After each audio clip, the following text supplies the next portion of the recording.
seated, Your Honor. All right, Madam Floor Lady, I understand you've reached the verdict. Yes, Your Honor, we have. Can you please hand it to the bailiff there?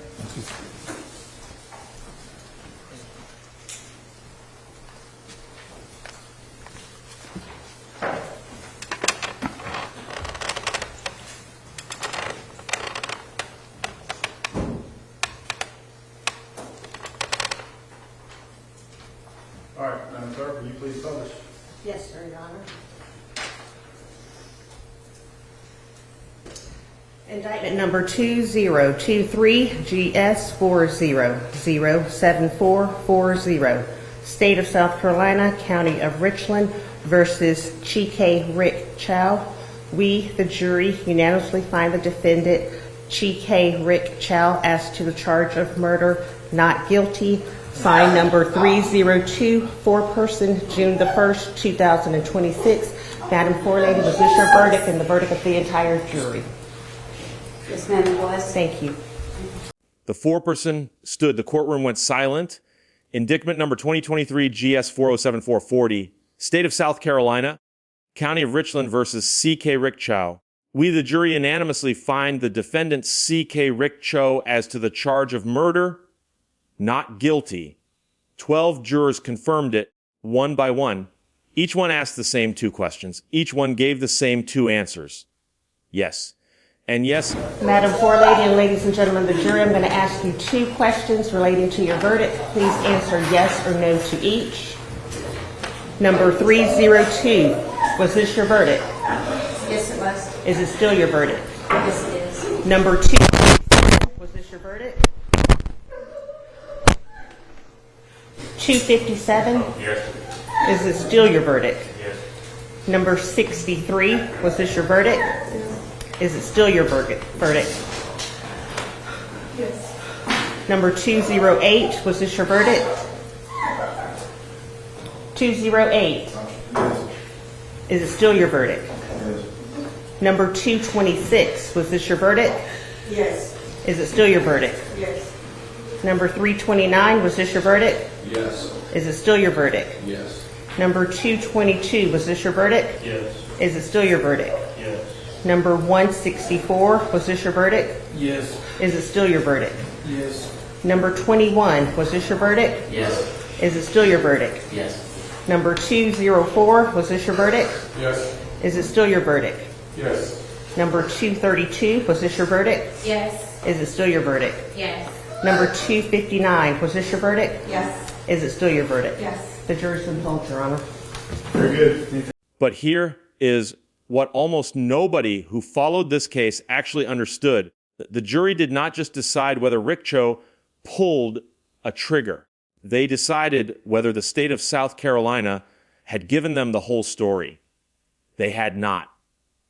By the end of this video, you will understand exactly what 17 seconds of video evidence would have changed and why the prosecution chose not to play it. I remember growing up and watching shows with my father. And I'm old enough to date myself a little bit that we would actually listen to radio shows.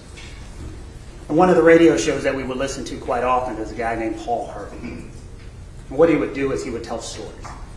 And in telling stories, what he would do is tell a story that he thought that everybody actually knew. He would tell a story and he would give details of a story that he thought that everybody actually knew already. And he would tell it, and he would tell it in his interesting way, but what he would do is intentionally leave out parts of the story so that people would be a little confused, because they'd heard the part of the story that they thought that they knew, but he would leave parts out. And then he would take this huge pause after he was done, and everybody think it was over, and then he would say this famous line.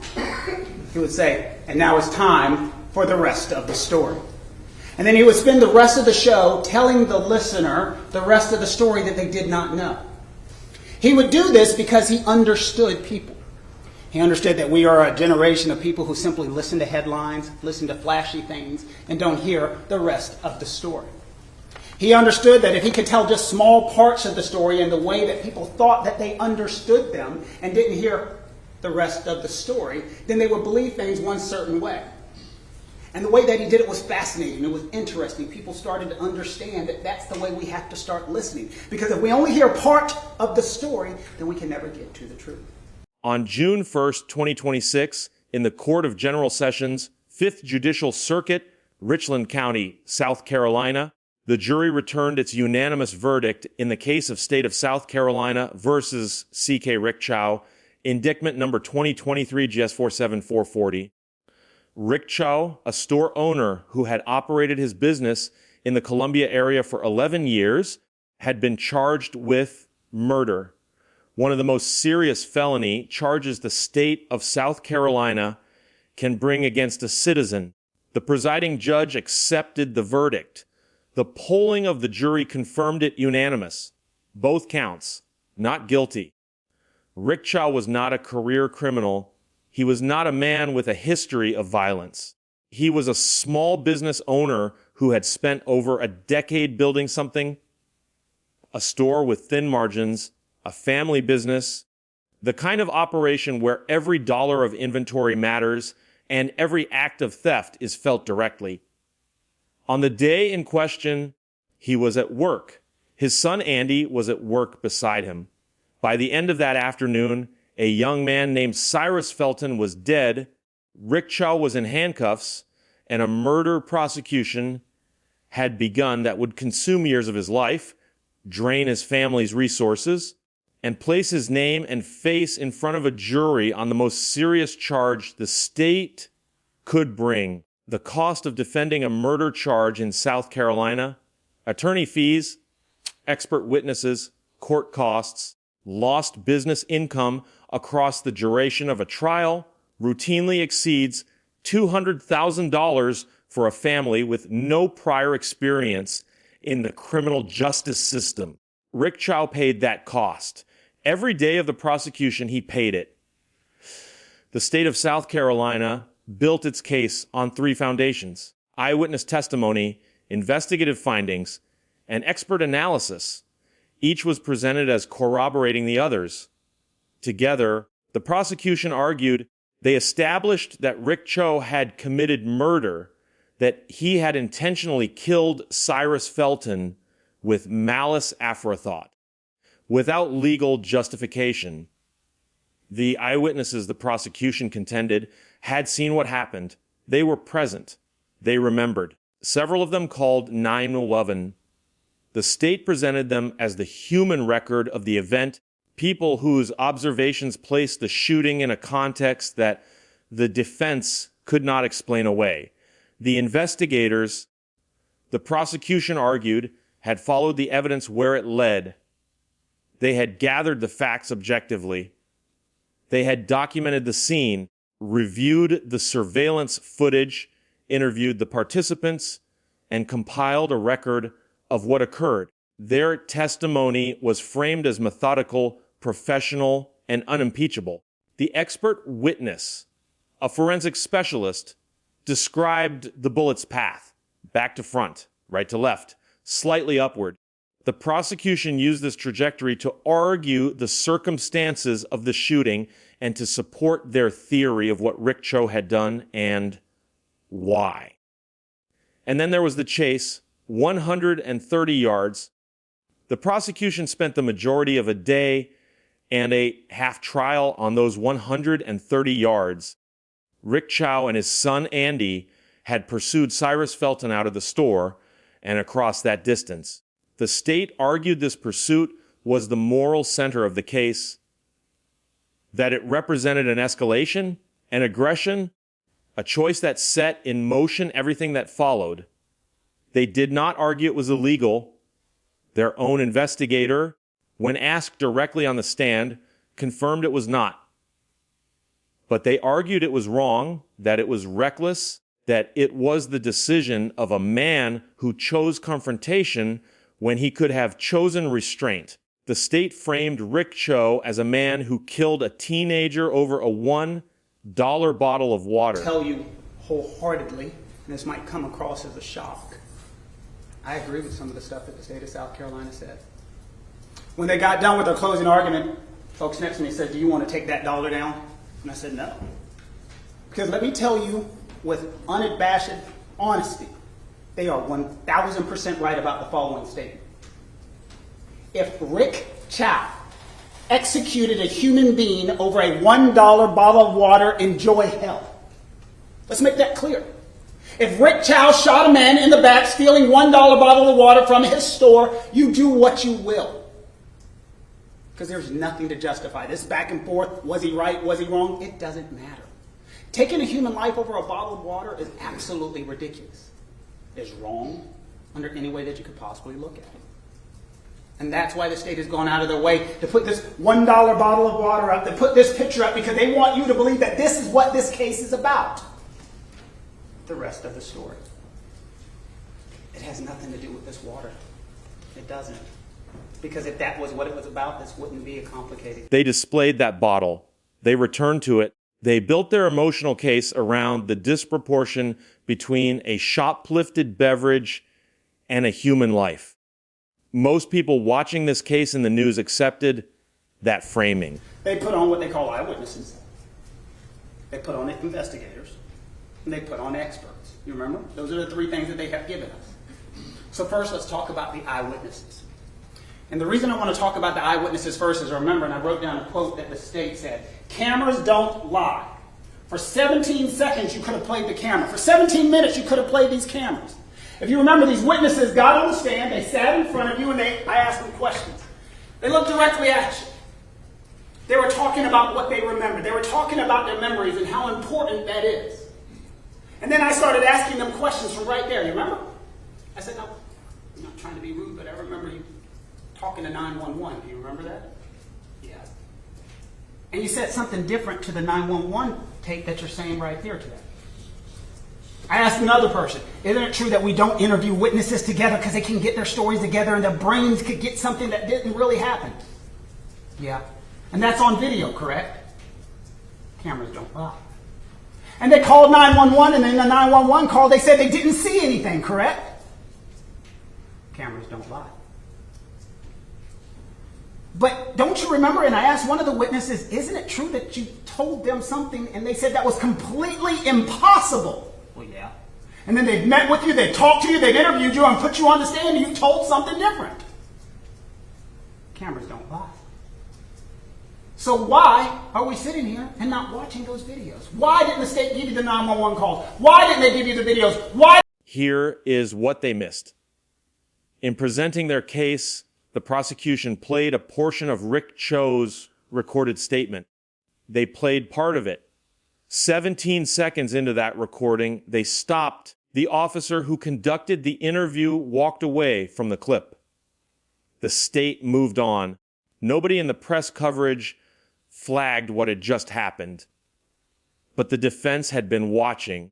And those missing 17 seconds contained the part of Rick Chow's statement that explained everything the prosecution was not telling the jury. I talked to one of the investigators and officers as he took the stand. Remember, we asked him, what is important as an investigator? It's important to get the facts. It's important to get the information. It's important to get the evidence as close to the incident as possible.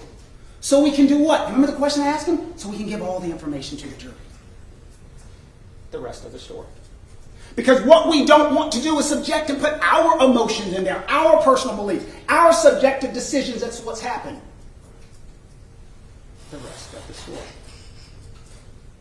For some reason, the state of South Carolina doesn't want to give it to you. One of the witnesses took the stand, if you remember correctly. Detective English took the stand. You remember? One of the first ones they put on.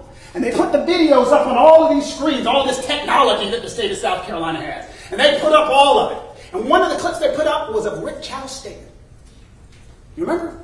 And they played it, and it said, my son saw, I didn't initially see my son that he had a gun, so when I looked at his hand, and then what did that officer do? He just walked away. We knew there was a second part of the video. Cameras don't lie. It would have taken, how long was the quote? 17 seconds to play it. Cameras don't lie. And what was the next question from the state of South Carolina? Isn't it true he didn't tell you on that scene blank? Cameras don't lie. So we literally had to make sure you knew the rest of the story. And what did we do to tell you the rest of the story? We brought that other officer on to tell the rest of the story. And you remember, it went right together. The rest of that statement. My son saw, I didn't see it initially. My son alerted me that he had a gun. So when I'm going to go talk to his son, that's when he walked away. And then the statement kept going. Look at his hand. He actually had a handgun in his hand. The rest of the story. Under South Carolina law, the doctrine of self-defense and defense of others requires that a defendant demonstrate, among other elements, that they were without fault in bringing on the difficulty, that they actually believed they were in imminent danger of death or serious bodily injury, and that a person of ordinary firmness and courage would have held the same belief under the circumstances. South Carolina Code Section 1611, 4 and 40 governs the use of force in defense of persons, and the applicable jury instruction requires the jury to evaluate the defendant's actions from the perspective of a reasonable person in the same situation, not from the comfort of a courtroom after the fact. The prosecution's case rested on the argument that Rick Chow had forfeited his right to self-defense by initiating the chase. The legal question the jury ultimately had to answer was whether a person who follows a suspected shoplifter then attempts to disengage when a firearm is produced and then fires to protect a family member whose life is in immediate danger can legally claim that their right to self-defense had been restored. That question has a specific legal answer, and the defense attorney's entire strategy was built to deliver it. The cross-examination of the prosecution's eyewitnesses began with a single, simple question. Do you remember talking to 911 on the day this happened? Yes. And what did you tell the 911 operator about what you saw? The witness answered. The defense attorney then read back the 911 transcript. The two accounts were not the same. The witness had told the 911 operator they had not seen anything. On the stand under oath weeks later, after meeting with prosecutors and sitting through interviews, they remembered clearly the defense did not argue the witness was lying. He did not need to. He simply asked the court reporter to mark the 911 call. He moved to the next witness. The second eyewitness was asked a foundational question about investigative procedure. Is it true that investigators are trained not to interview witnesses together because shared interviews can cause witnesses to adopt each other's memories of events that did not actually occur? Yes, that is correct. Is there video of your initial statement given before any such interviews occurred? Yes. Does that video show you describing the events the way you described them on the stand today? A pause. No. Then came the statement clip. The prosecution had played Rick Chow's recorded statement and cut it at 17 seconds. The defense called the second officer, the one who had been present at the scene when Rick Chow made his statement, and played the rest of it. The complete statement in Rick Chow's own words, recorded without an attorney, recorded before any preparation, recorded at the scene before any narrative had been constructed, stated that his son Andy had alerted him that the young man had a gun, that Rick Chow had looked at the young man's hand, that he had seen it, that his son had yelled, "He's got a gun," that the young man was running, fell, got up, and the gun was in his hand. 17 seconds. That was all it took. The rest of the story, the defense attorney then turned to the state's own forensic expert.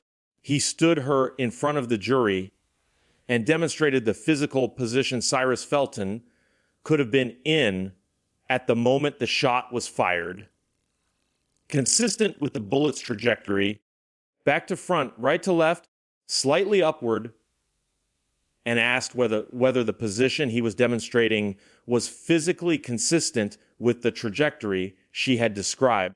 Her answer was yes, that is possible. The rest of the story. She described the bullet path, back to front, right to left, slightly upward. The rest of the story. We got to avoid all of that because that changes our narrative. The prosecution's own expert had just confirmed that the shooting was physically consistent with the defense's account. Here is what that concession means in a real courtroom. When the state's forensic expert acknowledges under cross-examination that the physical evidence is consistent with the defendant's version of events, the prosecution can no longer argue that the forensic evidence contradicts the defense theory. The trajectory does not eliminate self-defense, it permits it, and when you combine that concession with the suppressed portion of the defendant's recorded statement, the portion that placed a gun in the young man's hand before the shot was fired, in the defendant's own words recorded at the scene, the prosecution's evidentiary foundation does not simply weaken, it collapses. Now let's talk about the part of the case that we're all wondering about, the thing that everybody's there, and if it's in your gut, it should be in everybody's gut. And they spent their entire case. Their case was a day and a half, and most of it they spent it on one part, the chase. The chase. The chase. They shouldn't have done it. They shouldn't have done it. They shouldn't have done it. You remember one of the witnesses, the investigator, got on the stand, and I had to ask him the question, is there anything illegal about that? No, sir. But that's what they're talking about. Well, common sense. We don't want you to do it. But it's not illegal. That's an important distinction to know. This is a store. The testimony was they've owned it for 11 years. Margins are small. You've seen the wall of shame. People have shoplifted. People have stolen. Chased them. I've been stolen from. I chased the people to Georgia, flat out.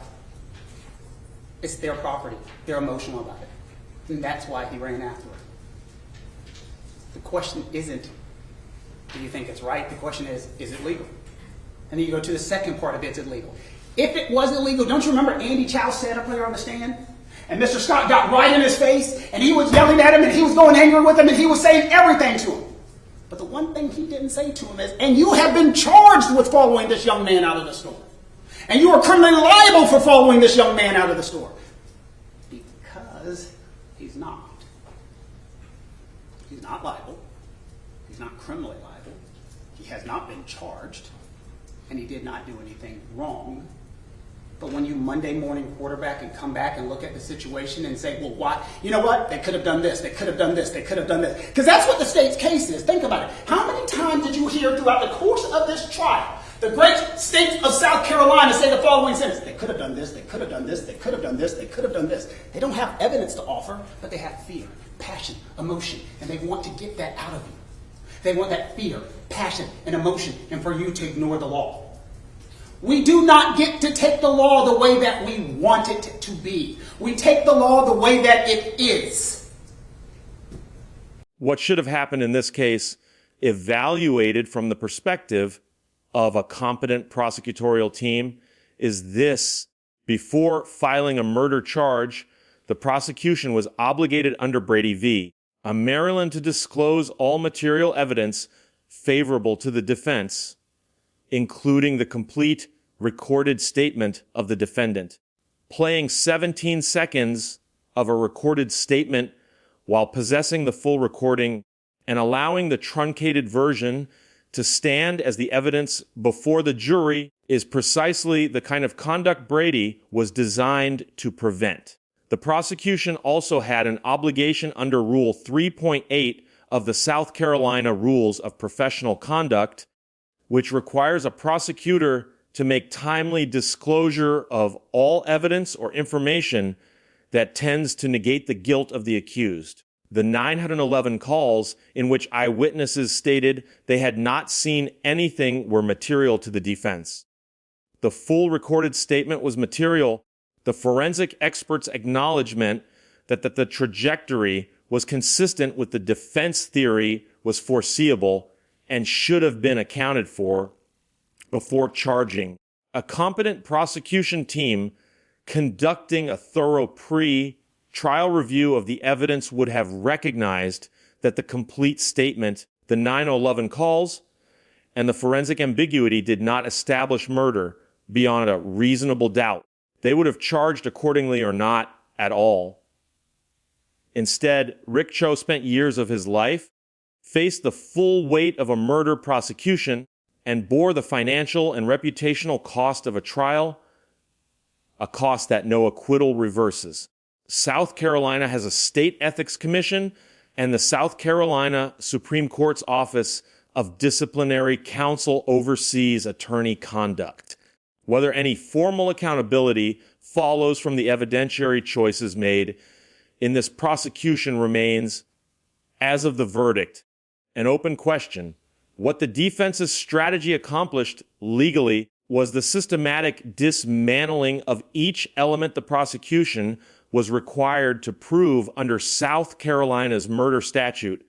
To convict of murder in South Carolina, the state must prove an intentional killing with malice aforethought and must disprove beyond a reasonable doubt any legally valid claim of self-defense or defense of others. Under South Carolina Code Section 1611-440 and the applicable jury instruction on defense of others, the jury was required to find that Rick Chow's belief in the necessity of using deadly force was that of a reasonable person under the circumstances as they appeared to him in that moment. The defense established through the complete recorded statement, through the 9/11 tapes, through Andy Child's testimony, and through the state's own expert that the circumstances as they appeared to Rick Chow in that moment included a firearm pointed at his son. Most people assume that once a chase begins, self-defense is forfeited. That is not what South Carolina law requires. The doctrine of withdrawal, codified in the jury instructions and argued explicitly by the defense, provides that a person who withdraws from a conflict by words or actions and communicates that withdrawal clearly restores their right to self-defense even if they initiated or participated in the original confrontation. Let's say one of you, just one of you for argument's sake, are sitting back there and you say, you know what, I think they are at fault in bringing on the difficulty. It may not be legal, it may not be illegal, but I just don't like the fact that they follow him for 130 yards. I do not like the 130 yards. I do not like the 130 yards. Well, the judge is going to charge you on something on the law, and it's called withdrawal. Let me explain that concept to you. Let's say one of you start a fight. Let's say I start a fight with Mr. Scott. And let's say I go up to him and I say, I'm going to get you. I'm going to take you down. I'm going to hurt you. And I start the fight, and I come at him. And I'm about to hurt him. And then all of a sudden I said, you know what? This is stupid. I don't want to do this anymore. And I turn around and I'm like, I'm over this. And Mr. Scott brings a knife and comes out. Well, according to their theory, I got to let him stab me. According to their theory, I got to let him hurt me, even though that I have withdrawn. Well, that is the law of withdrawal.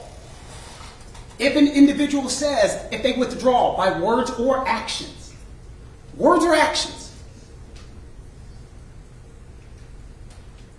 their right to self-defense is back on the line.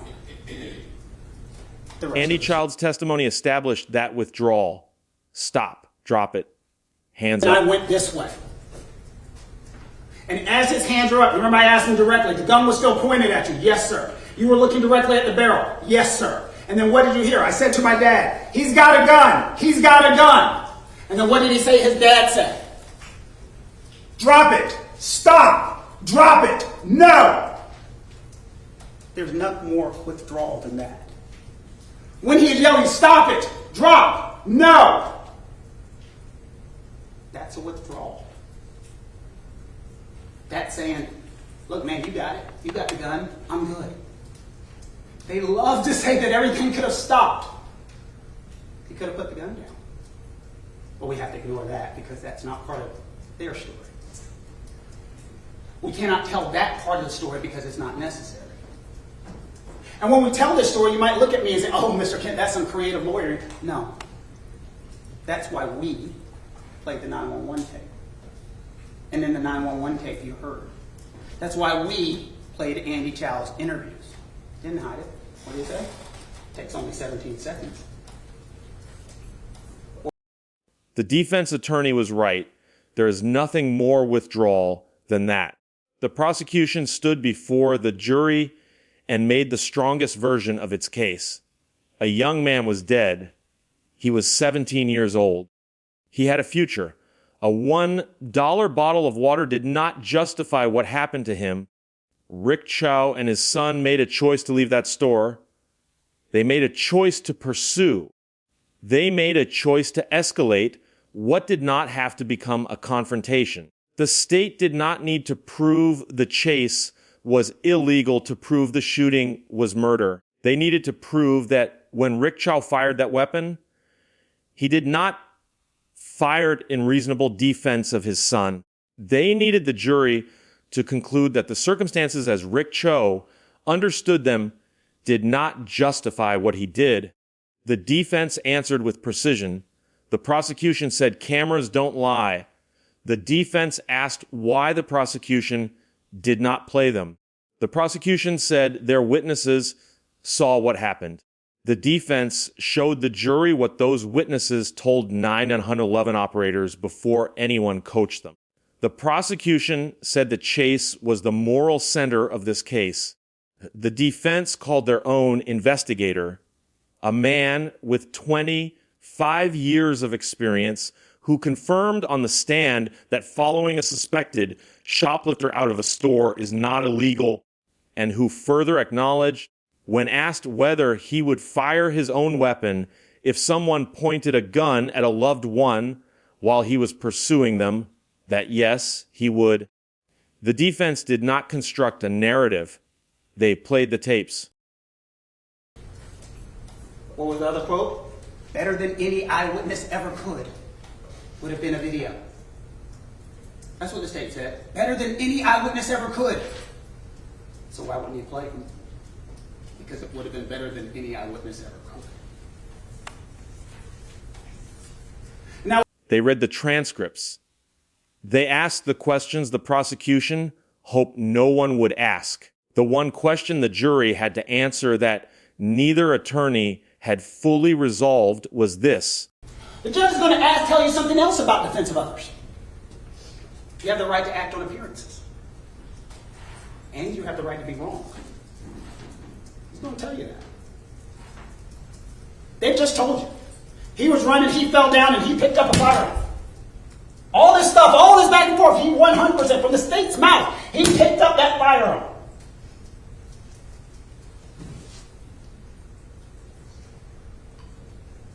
You have a right to be wrong. You have a right to act on appearances. And that's what the judge is going to tell you the law is. And that's from the state. I want you to think about that again. Gets up. Medical examiner. Shot. Back. Angle. Pointed. Right to act on appearances. Rest of the story. Or take it another situation. What makes sense? Maybe the light's on the fire. And then as he's running, when he falls, that's when it comes off. We don't know.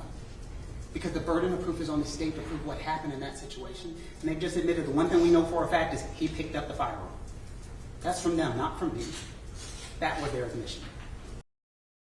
If a man who is chasing a suspect attempts to stop, yell stop, drop it, backs away, and the suspect raises a firearm toward his son in that moment, does the law of South Carolina require that man to stand still and watch?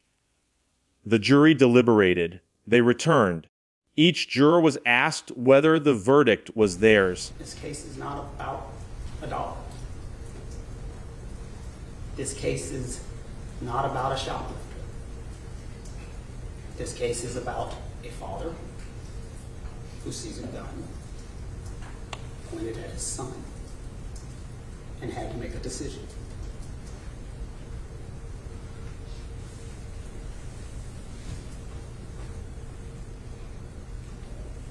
I hate it. I do. I hate that a young man lost his life. I disagree with the state's theory on it's not that big of a deal. Each one confirmed it was. 12 times the answer came back the same, not guilty. The ruling was constitutionally correct and legally required. South Carolina's self-defense doctrine, grounded in the common law right of self-preservation and codified in Section 1611-440, exists because the law has always recognized that there are moments in which a person's only choices are to act or to accept irreversible harm. The doctrine of withdrawal exists because the law has always recognized that people who try to stop a confrontation should not be legally prohibited from defending themselves when that attempt fails. This is the same principle that underlies the United States Supreme Court's analysis in cases involving the right to self-defense under the Second Amendment and the Due Process Guarantee of 14th. The principle that the state cannot demand passivity in the face of lethal threat and then prosecute the survivor for failing to comply, The jury applied the law as the judge instructed. They applied it to the evidence as the defense presented it, the complete evidence, including the 17 seconds the prosecution chose not to play. This is precisely the function the jury system was designed to serve. The verdict in this case was not a statement about the value of a human life. For the state's case to make any sense whatsoever, you must be comfortable with their theory in that Andy Chow is in the store. Andy Chow runs out of that store. Andy Chow runs out of that store after Cyrus. And as he's running out after the person he thinks is shoplifted him, Cyrus still points the firearm. Andy still has his hands up. His dad is still watching, and his dad says, "No, I'm not going to do anything." And Cyrus shoots and kills his son. The state wants us to believe that that's legal, and that's okay. That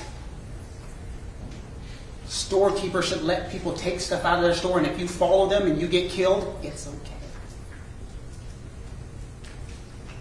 It's not.